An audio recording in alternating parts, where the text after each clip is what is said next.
مجلس شہادت امیر المؤمنین علی ابن ابی طالب مسجد امیر المؤمنین علیہ السلام میں ہو رہی ہے شب شہادت امیر المؤمنین علیہ السلام۔ بس مختصر کچھ معروضات آپ کی خدمت میں پیش کرنا ہے، اور حقیقتاً تو عرصہ پیش کرنا ہوتا ہے فضائل آل محمد کو ایک مقدمہ، چونکہ ہمارے یہ جمعہ، ہمارے جمع ہونا، مسجد میں جمع ہونا مجلس کے لیے عرصہ پیش کرنا ہے ان دو شہزادوں کا کہ جو 21 رمضان المبارک کو یتیم ہو گئے۔ عزیزان محترم، بس جلدی آپ کی خدمت میں چند معروضات اور چند نکات ہے وہ پیش کرنا ہے۔ خالق کائنات اس آیت کے ذیل میں بس ایک دو نکات اور پھر انشاءاللہ کچھ فضائل آپ کی خدمت میں پیش کرنا ہے۔ خالق کائنات مالک ارض و سما، قرآن مجید میں ارشاد فرما رہا ہے، چونکہ یہ آیت ایک مشہور و معروف اور ایک ہر شیعہ کے ہر ایک بچے کو یاد، اور اگر یاد نہ ہو تو اس کا مفہوم یاد رہتا ہے۔ ارشاد خداوند متعال ہوتا ہے کہ اے میرے حبیب ان سے کہہ دو، چونکہ اس آیت کا اگر پس منظر دیکھا جائے تو پروردگار عالم چونکہ میدان مبارزے میں جب اعلان کر رہا تھا، جب اعلان کیا خداوند عالم نے نجران کے مقابل میں، چونکہ وہ عیسیٰ کو اللہ کا بیٹا کہنے نبی کہہ رہے تھے کہ وہ اللہ کا بیٹا نہیں ہے بلکہ اللہ کے نبی ہیں، تو جب یہ معاملہ چلتا رہا اور دعوت اسم رسول اللہ نے اسلام کی دعوت دی تو معاملہ یہاں تک پہنچ گیا تو اللہ کی طرف سے حکم ہوا، اے میرے حبیب ان سے کہہ دو، اے میرے حبیب ان سے کہہ دو کہ تم اپنے بیٹوں کو لاؤ اور ہم اپنے بیٹوں کو لاتے ہیں، تم اپنی عورتوں کو لاؤ ہم اپنی عورتوں کو لاتے ہیں، تم اپنے نفسوں کو لاؤ ہم اپنے نفسوں کو لاتے ہیں، اور پھر میدان مبارزے میں چھوٹوں پر اللہ کی طرف سے لعنت ہوگی، یعنی جو بھی اپنے دعووں میں چھوٹا ہوگا خدا کی طرف سے اس پر اللہ کی لعنت ہوگی۔ تو یہ آیت نبی پر نازل ہوئی۔ نبی جو ہے وہ اب جب میدان مبارزے میں گئے ہیں تو ابنانا کی جگہ پر کسی اور کو نہیں بلکہ امام حسن اور امام حسین کو میدان مبارزے میں لے کر گئے، اور نسانہ کی جگہ پر چونکہ نسانہ جو دلالت کرتا ہے، نسانہ جو ہے چونکہ نساء کے معنی عورت کے ہوتے ہیں، خواتین کے ہوتے ہیں، تو جب لفظ نسانہ آیا ہے تو لہٰذا ایک سے دو سے زیادہ پر دلالت کرتا ہے، تین سے زیادہ پر یہ لفظ دلالت کرتا ہے۔ تو میدان مبارزے میں نسانہ کی جگہ پر نبی پاک کس کو لے کر گئے؟ تو تاریخ اٹھا کر دیکھیں کہ کس کو لے کر گئے؟ نسانہ کی جگہ پر جناب حبیب جو ہے وہ جناب پیغمبر اکرم جناب فاطمہ زہرا سلام اللہ علیہا کو لے کر گئے۔ ایک صلوات پر محمد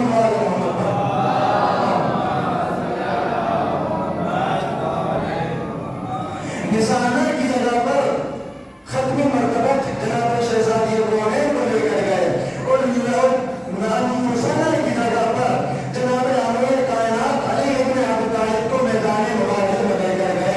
عزیزان محترم، نتیجہ کیا نکلا؟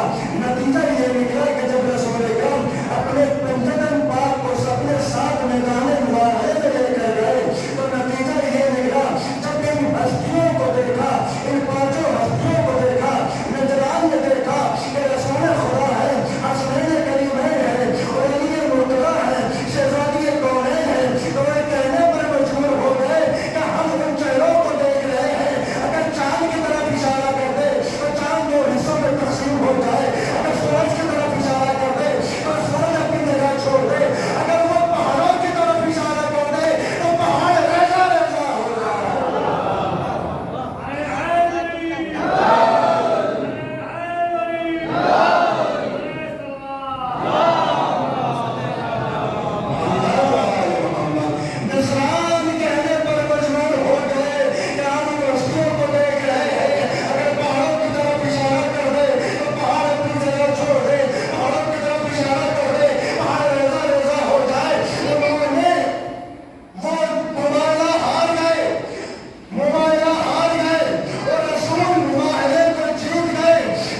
یہ ہوا کہ تبلیغ قرآن کے لیے، تفہیم قرآن کے لیے، تشریح قرآن کے لیے اہل بیت کے دامن سے وابستگی لازم و ضروری ہے۔ جو بھی انسان تبلیغ قرآن کر رہا ہے، تفہیم قرآن کر رہا ہے، تفسیر قرآن کر رہا ہے، تو اس کو چاہیے کہ اہل بیت کے دامن سے وابستہ رہے، اہل بیت کے دامن سے جڑا رہے، اس لیے کہ اہل بیت کے دامن سے ہٹ کر نہ کوئی تفسیر قرآن کر سکتا ہے، نہ تشریح قرآن کر سکتا ہے، نہ تبلیغ قرآن کر سکتا ہے۔ جو بھی تفسیر قرآن کرے گا، وہ تفسیر پر رائے کرے گا، وہ غلط بیانی کرے گا، تو اہل بیت کے دامن سے وابستہ نہ ہوگا، تو اہل بیت کے دامن سے وابستہ ہوگا، وہ تفسیر بھی اچھی کرے گا، وہ تبلیغ دین بھی اچھی کرے گا، وہ تفسیر قرآن بھی اچھی کرے گا، وہ دین کے احکام کو بھی پہنچائے گا، وہ سب کچھ کرے گا۔ یہ تو ہوا تھا جب نبی کی وفات ہو گئی، نبی کی شہادت ہو گئی، جب مولا کائنات سب مسلمانوں کو کہہ رہے تھے، اے مسلمانوں آؤ میرے پاس آؤ، قرآن مجھ سے لے لو، تفسیر قرآن مجھ سے لے لو۔ میں نہیں جانتا ہوں کہ کون سی آیت رات میں نازل ہوئی، کون سی دن میں نازل ہوئی، مجھ علی کو معلوم ہے کون سی آیت رات میں نازل ہوئی، کون سی دن میں نازل ہوئی، کون سی بلندی پر نازل ہوئی، کون سی بستی پر نازل ہوئی، میں نہیں جانتا ہوں۔ اے مسلمانوں آؤ یہ قرآن میرے ہاتھوں سے لے لو، اے مسلمانوں یہ آیتیں میرے ہاتھوں سے لے لو۔ مسلمان اپنی باتوں پر بسی تھے، کہہ رہے تھے کہ ہم علی کے ہاتھوں سے قرآن نہیں لیں گے، ہم علی کے ہاتھوں سے آیتیں نہیں لیں گے، ہم علی کے ہاتھوں سے سورے نہیں لیں گے، ہم علی کے ہاتھوں سے تفسیر قرآن نہیں لیں گے۔ علی بار بار پکار رہے تھے، علی بار بار کہہ رہے تھے آؤ مسلمانوں آیتیں مجھ سے لے لو، قرآن مجھ سے لے لو۔ میں علی جانتا ہوں کون سی رات میں نازل ہوئی، کون سی دن میں نازل ہوئی، کون سی بلندی پر نازل ہوئی، کون سی بستی پر نازل ہوئی، ارے کون سی آیت منسوخ ہے، ارے میں علی جانتا ہوں، ارے کون سی آیت، ارے کس کی مدح میں نازل ہوئی، کس کی مذمت میں نازل ہوئی۔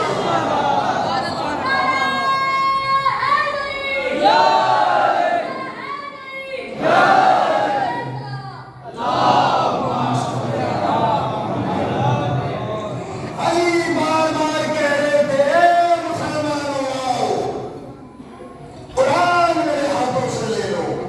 مجھ علی کو علم ہے، میں علی جانتا ہوں کون سی آیت کہاں نازل ہوئی، کس کی شان میں نازل ہوئی، کس کی مدح میں نازل ہوئی، کس کی مذمت میں نازل ہوئی، کون سی آیت جس کی مدح کر رہی ہے، کون سی آیت جس کی مذمت کر رہی ہے، میں علی جانتا ہوں۔ مگر وہ مسلمان بغض علی میں اتنے اندھے ہو گئے تھے، وہ کہہ رہے تھے ہم علی کے ہاتھوں سے آیتیں نہ لیں گے، ہم علی کے ہاتھوں سے قرآن نہ لیں گے، ہم علی کے ہاتھوں سے سورے نہ لیں گے۔ تو شاید پروردگار عالم نے قانون بنا دیا کہ جو علی کے ہاتھوں سے آیتیں نہ لے گا، میرا قرآن نہیں لے گا، تو روز محشر اپنی انہی باتوں پر بزید رہنا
علی دو صف و جہنم کو تقسیم کریں گے. علی جس کو چاہے وہ جہنم میں ڈال دیں اور جس کو چاہے وہ جنت میں بھیج دیں. علی جان محترم یہ بغض علی تھا، حسد، بغض، علی سے دشمنی، علی سے عداوت کہ یہ عالم تھا کہ لوگ معرفت سے بے خبر ہو گئے. اللہ اکبر. مسلمانوں کو معرفت نہ تھی علی کی. یہی وجہ تھی کہ علی سے بغض و حسد اور عداوت اور دشمنی تھی. اگر علی کی معرفت ہوتی تو یہ نہ کہتے جب ہمارے کائنات نے نمبر پر آنے کے بعد دعویٰ کیا تھا سلونی قبل ان تبدون، جو پوچھنا ہو پوچھ لو، اس کے قبل اس سے قبل کہ میں تمہارے درمیان سے چلا جاؤں. علی کے دل میں علم کا سمندر تھا. وہ ٹھیکے مار رہا تھا.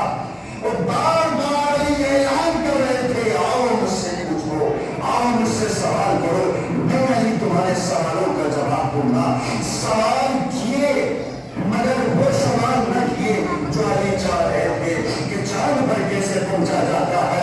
علی اس کہہ رہے تھے کہ مجھ سے سوال کرو. کیوں؟ لوگ گمراہ ہو چکے تھے. علی کی معرفت نہ تھی، علی کی شناخت نہ تھی، علی کی معرفت نہ تھی.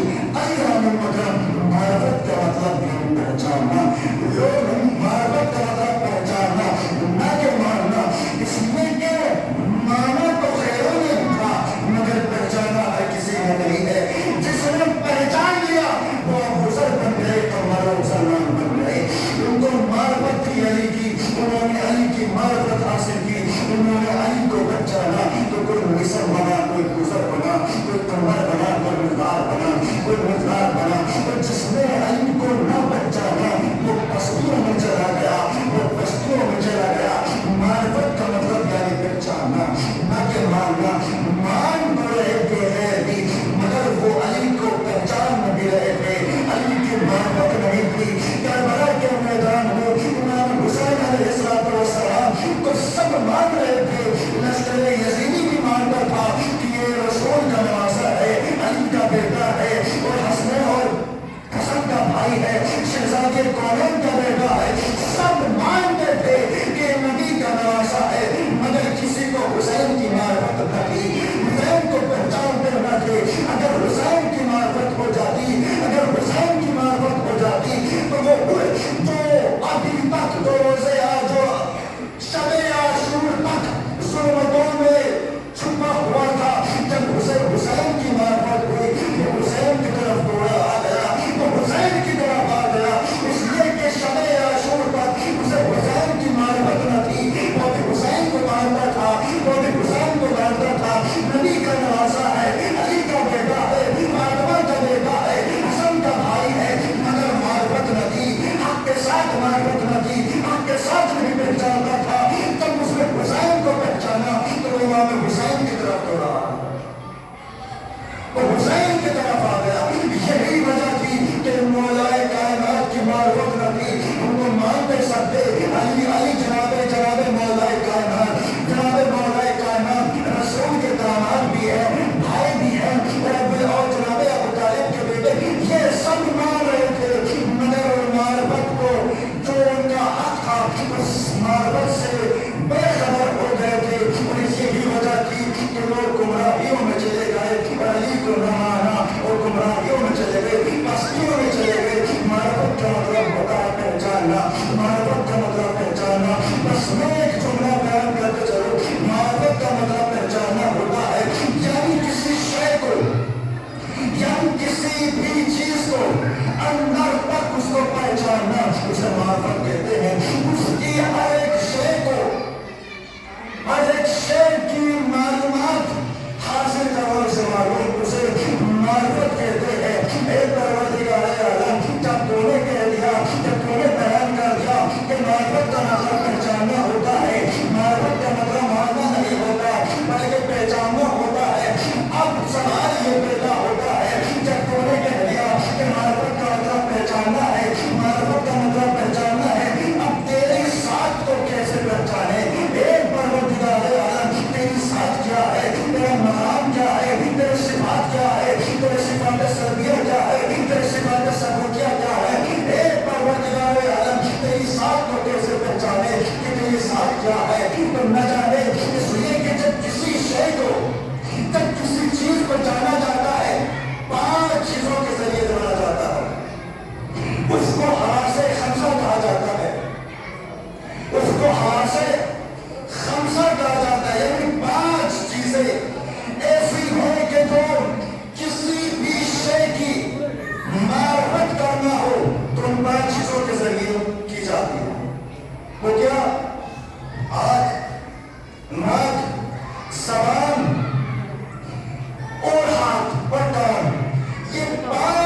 دیتا ہے، شے کی خبر دیتا ہے، اس کی معلومات حاصل کرتا ہے۔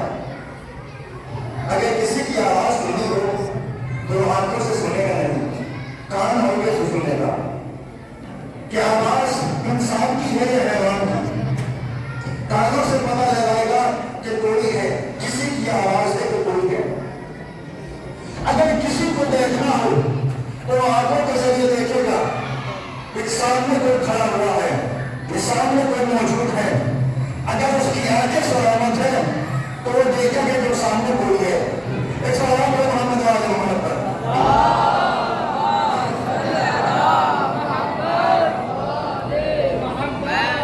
کسی بھی شے کو اگر پہچانا جائے تو کانوں کے ذریعے پہچانا جاتا ہے، آنکھوں کے ذریعے پہچانا جاتا ہے، شرمناک کے ذریعے پہچانا جاتا ہے، ان خوشبو کے ذریعے پہچانا جاتا ہے، یا زبان کے ذریعے، مصالحے کے ذریعے۔ اگر کسی بھی چیز کو آپ کھا رہے ہیں تو آپ اس ذائقے کا بات بتائیں گے کہ اس کا ذائقہ کیسا ہے، کھٹا ہے، میٹھا ہے، کڑوا ہے، کیسا ہے۔ تو اس چیز کو پہچانے کا زبان کے ذریعے، ذائقے کے ذریعے، یا کسی چیز کو چھو کر آپ بتائیں گے ہاتھوں کے ذریعے کہ کوئی چیز ہے اس کو ہم چھو رہے ہیں، اس کو بدل رہے ہیں، وہ ہاتھوں کے ذریعے اس کو معلوم کریں گے۔ یہ 5 چیزیں ایسی ہیں کہ جو سامنے والے کی خبر دیتے کہ سامنے والے کوئی ہے، معلومات حاصل کرتا ہے۔ تو 5 چیزوں کے ذریعے معلومات حاصل ہوتی ہے۔ اب سوال یہ پیدا ہوتا ہے کہ پروردگار عالم نے کہا کہ معرفت کا مطلب پہچاننا، اور سوال یہ پیدا ہوتا ہے کہ پروردگار عالم تیری ذات کو ہم کیسے پہچانیں؟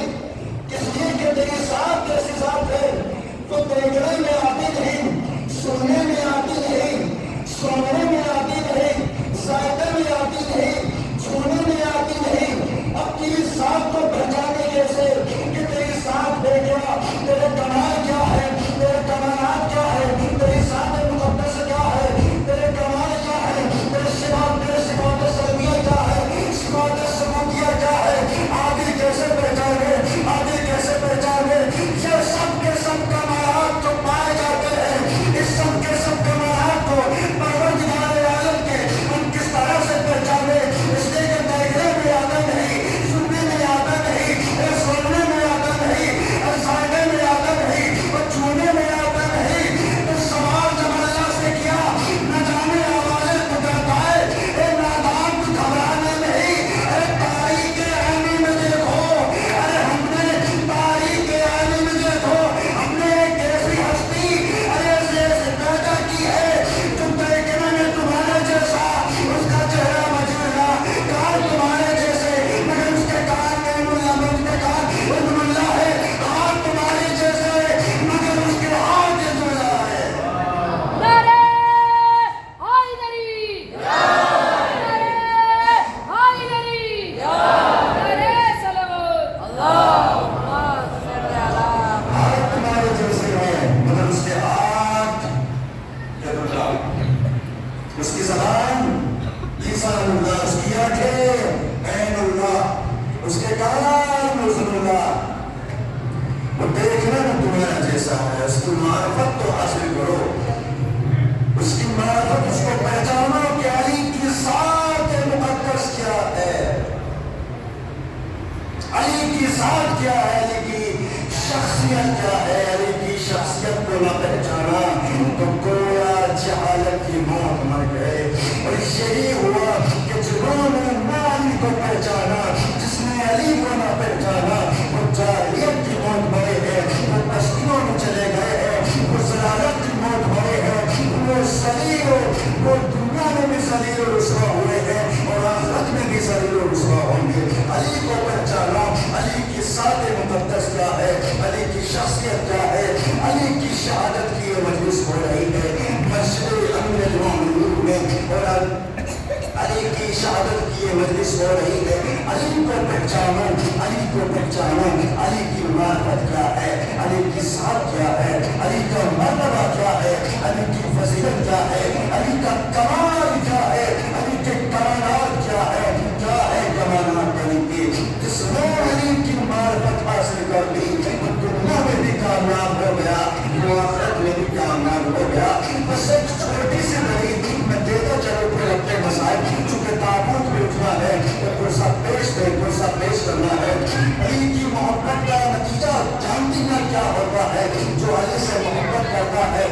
سے محبت کرتا ہے, جو علی کی معرفت رکھتا ہے, جو علی شناس ہوتا ہے, اس کا مرتبہ, اس کا مقام دنیا میں کیا ہوتا ہے. لوگ اس کی پوجا کرتے ہیں, لوگ اس کو مانتے ہیں, لوگ اس کی معرفت کرتے ہیں. علی کا چاہنے والا ہے شمس تبریز, علی کا چاہنے والا ہے, علی سے بے پناہ محبت کرتا ہے. علی شناس ہے شمس تبریز. شمس تبریز کا کمال یہ تھا, شمس تبریز کا کمال یہ تھا, علی سے محبت, علی سے الفت, علی سے انسیت, علی سے محبت, علی کی معرفت کی اتنی شمس تبریز کو کہ وہ پانی پر چلا کرتے تھے. اللہ اکبر.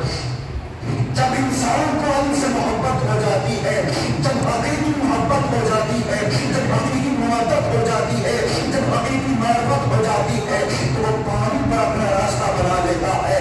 پانی پر چلنا آسان نہیں ہوتا, مگر علم کی محبت دل میں ہو, علم کی معرفت دل سے مان جائے, حق کے ساتھ پہچانا جائے, علی کو پہچانا جائے, تو وہ پانی پر بھی چلتا ہے. جناب شمس تبریز کا یہ رویہ یہ تھا کہ وہ پانی پر چلا کرتے تھے. اور ان کا شاگرد تھا, ان کا شاگرد خاص ان کے پیچھے پیچھے. شمس تبریز نے اپنے شاگرد سے یہ کہا تھا, اپنے چہرے سے جملہ کہا تھا, ان سے اپنے شاگرد نے پوچھا کہ آپ کس طرح کیسے پانی پر چلتے ہیں, تب مجھے بھی راز بتا کہ آپ کیوں پانی پر چل رہے ہیں, کس طرح پانی پر چل رہے ہیں. شمس تبریز نے جملہ کہا تھا کہ جو میں ورد کروں وہی ورد تم اپنی زبان پر جاری اور سائے رکھنا اور چلتے رہنا. شمس تبریز آگے آگے پانی پر چل رہے ہیں, ان کا شاگرد پیچھے پیچھے چل رہا ہے. اس کے شاگرد کے کان اپنے استاد کی طرف ہے. وہ یہ سن رہا ہے کہ آخر ایسا کون سا کلمہ ہے, کون سا ایسا ورد ہے, ایسا کون سا مجرم عمل ہے کہ وہ میرا استاد کر رہا ہے اور پانی پر سفر کر رہا ہے. جب اس نے اپنے کانوں کو لگا کر دیکھا تو اس نے ایک آواز سنی. اس کے شستے استاد کہہ رہے تھے, یا علی ہو, یا علی ہو, یا علی ہو, یا علی, یا علی کہہ کر وہ پانی پر چل رہے تھے. ارے جب ان کے شاگرد نے یہ سنا, ارے جب ان کا استاد یا علی, یا علی, یا علی کہہ رہا ہے تو وہ حیران ہو گیا. ارے چھوٹا سا عمل ہے, چھوٹا سا کلمہ ہے, یا علی, یا علی, ارے یا علی, ارے یا علی تو میں بھی کہہ سکتا ہوں. ارے جب اس نے یہ کہا کہ میں بھی کہہ سکتا ہوں, ارے جب اس نے یہ کہنے کے بعد اپنی زبان سے یا علی, یا علی کہا, پانی میں ڈوب گیا. آپ حیران ہوگے کیوں؟ جب اس نے زبان سے کہا یا علی, یا علی, وہ پانی میں ڈوب گیا. اس نے کہا استاد مجھے بچا لیجیے. استاد نے کہا جو میں نے تجھ سے کہا تھا کیا تو نے ویسے ہی کیا تھا؟ کہا استاد میں نے ویسے ہی کیا تھا کہ جب تک میں آپ کے بتائے ہوئے اس عمل پر, اس مجرد کلمے پر عمل کر رہا تھا, پانی پر چل رہا تھا.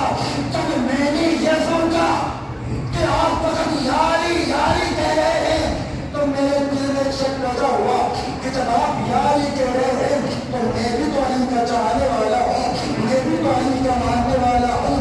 کب میں بھی یا علی کہہ کر پانی پر گزر جاؤں گا؟ کب میرے ذہن میں یہ سوال آیا, میں نے یا علی کہا, پانی نے اپنے اندر مجھے سمو لیا, اپنے اندر ڈبو دیا. تو جناب شمس تبریز نے ایک جملہ کہا کہ مجھے علی سے جتنی معرفت تھی, جتنی محبت تھی, میں اس محبت کے بدلے میں اس کا توسل کر رہا تھا اور پانی پر چل رہا تھا. ارے تمہیں مجھ پر یقین تھا, میرے بتائے ہوئے عمل, میرے بتائے ہوئے کلمے پر عمل کر رہے تھے تو پانی پر چل رہے تھے. جب تم نے میرے بتائے ہوئے عمل پر شک کیا تو پانی نے تمہیں ڈبو دیا.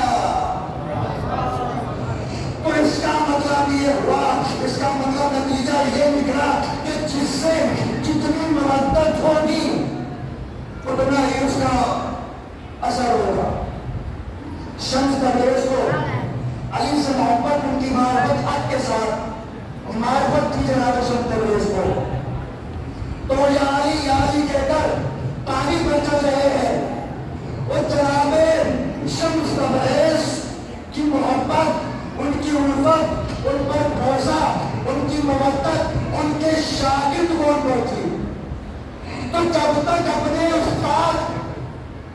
کہ بتائے ہوئے عمل پر، بتائے ہوئے کلمے پر عمل کر رہا تھا، یقین اور بھروسے کے ساتھ عمل کر رہا تھا، پانی پر چل رہا تھا۔ وہ جب اس بھروسے کو توڑ لیا، اس کا یقین ختم ہو گیا، تو پانی نے اس کو اپنے اندر سمجھ لیا۔ تو لہٰذا میرے کہنے کا مطلب یہ ہوا، میں کہنا یہ چاہ رہا ہوں کہ جس سے محبت کی جائے، اگر ہم علی سے محبت کر رہے ہیں تو ان کے حق کو پہچانتے ہوئے ان سے محبت کریں کہ پروردگار عالم ہم سے کیا چاہ رہا ہے، ہم سے کیا طلب کر رہا ہے، اللہ کی طرف سے کیا امر ہے، کیا حکم آیا ہے کہ وہ اہل بیت علیہ السلام کی محبت ہم سے کس طرح کر رہے ہیں۔